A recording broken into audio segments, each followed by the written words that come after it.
ఆంజనేయుడికి ఆకుపూజ ఎందుకు చేస్తారో తెలుసుకుందామా? దీనికి ఒక చిన్న స్టోరీ కథ గూడా ఉంది.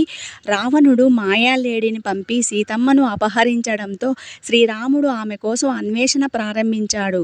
ఆ అన్వేషణలో సాయపడిన ఆంజనేయుడు 100 యజనాల నిడివి ఉన్న సముద్రాన్ని దాటి లంకలోని అశోకవనాన్ని చేరుకున్నాడు.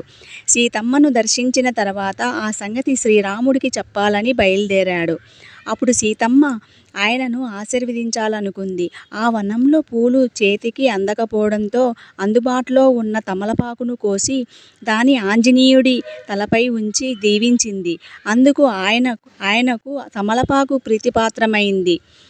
సీతమ్మ దగ్గర సెలవు తీసుకొని బయలుదేరిన ఆంజనేయుడు ఆకాశ మార్గంలో ప్రయాణిస్తూ హుహరించాడు.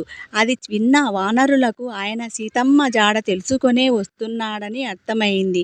ఆయన రాగానే వారు తమలపాకు తీగతో సత్కరించారు. దీనికి హనుమంతుడు ఆనందంతో ఉప్పొంగిపోయాడు. కాబట్టి తమలపాకు మాల వేస్తే స్వామి పరమానందం చెంది దీవెనలు పుష్కలంగా అందిస్తాడని ఇంకో చిన్న స్టోరీ కూడా ఉంది, చెప్తాను.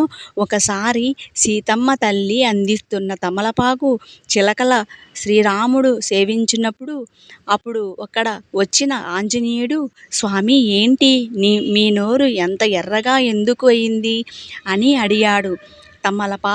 తమలపాకులు తింటే నోరు ఎర్రగా అవుతుంది, అంతేకాదు ఇది ఆరోగ్యానికి చాలా మంచిది అని చెప్పాడు శ్రీరామచంద్రుడు. వెంటనే ఆంజనేయుడు అక్కడ నుండి వెళ్ళి తన శరీరమంతా తమలపాకు కట్టుకొని నర్తిస్తూ ఆనందించాడు. అప్పటి నుండి ఆయన ఎక్కువ తమలపాకు తోటల్లో, అరటి తోటల్లో విహరిస్తూ ఉంటాడు.